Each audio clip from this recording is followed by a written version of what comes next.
రేవంత్ ఢిల్లీకి target complete అవుతుందా? తనకి ఇక్కడ స్టేట్లో ఓ పక్కన పార్లమెంట్ ఎన్నికలు, నెక్స్ట్ ఈ ట్యాపింగ్ వివాదం కానీ అంటే ఎవరైతే గత ప్రభుత్వంలో చేసినటువంటి తప్పిదాలని బలంగా వాటిని ఛేదించి వారిపైన సరైనటువంటి చర్యలు తీసుకునేందుకు ముఖ్యమంత్రిగా రేవంత్ రెడ్డి గారు అడుగులు వేస్తూ ఉంటే ఇప్పుడు ప్రభుత్వంలో ఉన్నటువంటి కొంతమంది వాటిని అడ్డుకునేందుకు, ఆ విధంగా దర్యాప్తు జరగకుండా ఆపేందుకు, పరోక్షంగా బీఆర్ఎస్కి సహకరించేందుకు, కాంగ్రెస్ని ముందుకు వెళ్లకుండా ఆపేందుకు కొంతమంది ప్రయత్నాలు చేస్తున్నారు అనేటువంటి ఒక అభిప్రాయము, ఒక చర్చ పార్టీలో అంతర్గతంగా జరుగుతుంది. వారిని విషయంలో అధిష్టానానికి చెప్పకుండా ఏ నిర్ణయాన్ని తీసుకున్నటువంటి ముఖ్యమంత్రి రేవంత్ రెడ్డి గారు ఇప్పుడు అధిష్టానం దగ్గరికి, అంటే అసలు ఏం జరుగుతుంది, వాటిని ఎలా ముందుకు వెళ్ళమంటారు, మీరు ఏ నిర్ణయం అయితే చెప్తారో ఆ నిర్ణయం ప్రకారంగానే ముందుకు వెళతానని చెప్పేటువంటి క్రమంలో ఆయన ముందుకు వెళుతున్నారు అనేది, వెళ్ళటానికి ఢిల్లీ వెళుతున్నారు అనేటువంటిది ఒక అందుతున్న సమాచారం. ఏదైనా కానీ తనైతే ఎవరైతే తప్పిదాలు చేశారో, ఎవరైతే కాంగ్రెస్ పార్టీని నష్టాన్ని చేశారో వాళ్ళ విషయంలో మాత్రం ఎటువంటి పరిస్థితుల్లో ఉపేక్షించేటువంటి ప్రసక్తే లేదు అని ముఖ్యమంత్రిగా రేవంత్ రెడ్డి గారు అయితే క్లియర్గా తెగేసి చెప్పేశారంట.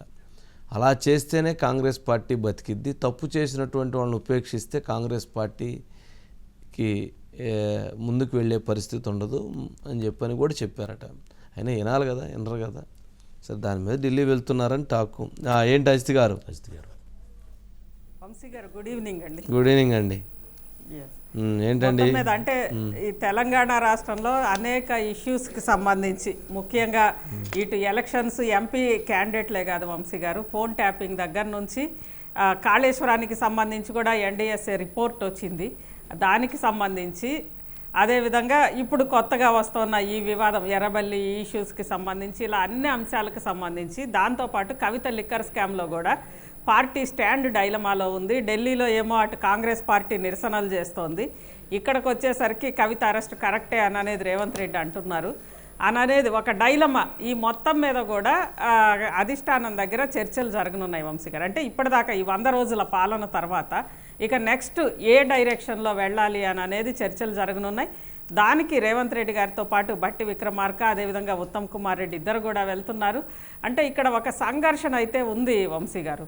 ఒకటి, రేవంత్ రెడ్డి గారు దాదాపు మనం కూడా చూసాం, పీసీసీ అధ్యక్షులుగా కానీ, అంతకుముందు వర్కింగ్ ప్రెసిడెంట్గా కానీ ఆయన ఎంత పోరాటం చేశారు ఆ రోజు ప్రతిపక్ష నేతగా.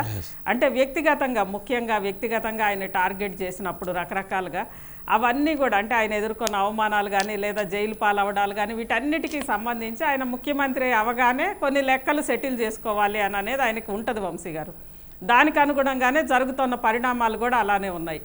ఆ రెండిటికి సంబంధించి కొంత కాంగ్రెస్ పార్టీలోనే ఒక డైలమా అనేది ఉంది. ముందు మనం కదా మన సంగతి చూసుకోవాలి, లేదా పాలన చూసుకోవాలి, కానీ ఇలా ప్రతిపక్షాన్ని టార్గెట్ చేసుకుంటూ లేదా అటువైపే వెళ్తే ఎలా అనేది ఒకవైపు, అదేవిధంగా ఇటు అంటే బీఆర్ఎస్ తోటి కొంత సాఫ్ట్ కార్నర్ ఉండే నాయకత్వం, కాంగ్రెస్లో ఉన్న నాయకత్వం ఒకవైపు, వీళ్ళందరూ ఉన్నప్పుడు అసలు ఏంటి, ఎలా వెళ్ళాలి అనేది ఇక అధిష్టానం దగ్గర పంచాయతీ నడవబోతోంది వంశీ గారు. అంటే ఇప్పటి వరకు కూడా రేవంత్ రెడ్డి గారికి పార్లమెంట్ ఎలక్షన్ పూర్తయ్యే వరకు కూడా గో హెడ్ అనే అధిష్టానం చెప్పింది. ఆయన ఎలా వెళ్ళదలుచుకున్నారో దూకుడుగా అలానే వెళ్ళాలి. దాంతోపాటు ఖచ్చితంగా 12 సీట్లు తీసుకెళ్ళి అధిష్టానానికి చూపించాలనేది రేవంత్ రెడ్డి టార్గెట్ వంశీ గారు.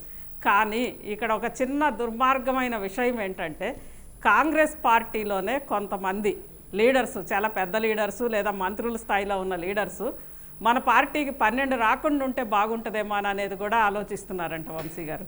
ఎందుకంటే ఇక రేవంత్ రెడ్డి గారి స్పీడ్ని మనం అడ్డుకోలేము అనేది కొంత ఉంది.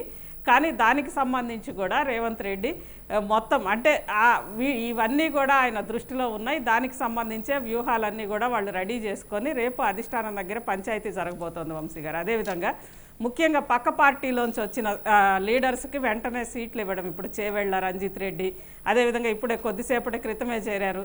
ఇలా వరుసగా ఈ చేరికలకు సంబంధించి వాళ్ళకి వెంటనే సీట్లు ఇవ్వడం ద్వారా పార్టీకి నష్టమా లాభమా అనేది ఒకటి. అదేవిధంగా గేట్లు ఓపెన్ చేయడం అనేది పార్టీ ప్రతిష్టకి నష్టమా, లేదా పార్టీ ప్రభుత్వం నిలబడాలంటే గేట్లు బార్లా తీయాల్సిందేనా, వీటికి సంబంధించి ఇలా అనేక అంశాలు ఢిల్లీలో ఇప్పుడు రేపు ఏం జరగబోతోంది అనేది ఒక ఉత్కంఠ అయితే ఉంది వంశీ గారు. రైట్ అజిత్ గారు, చూద్దాం. అంటే ఆయన అనుకున్నది అయితే ముందుకు సాధిస్తాడు. అది ఎవరు అడ్డం వచ్చినా, ఎవరు అటు ఇటు అయినా కానీ తను అనుకున్న లక్ష్యాలని ఛేదించుకొని ముందుకెళ్ళటంలో అది రేవంత్ రెడ్డి గారికి ఒక ప్రత్యేక స్థానం. అది ఆయనకున్నటువంటి అదొక గొప్ప లక్ష్యం. అంటే తను అనుకున్న లక్ష్యం అది గమ్యం, అది మంచిదని తెలిస్తే దాని మీద యుద్ధం చేసి ముందుకెళ్ళేటువంటి తత్వం. కాబట్టి చూడాలి మరి. రైట్ రాజు గారు, రైట్, థ్యాంక్ యూ.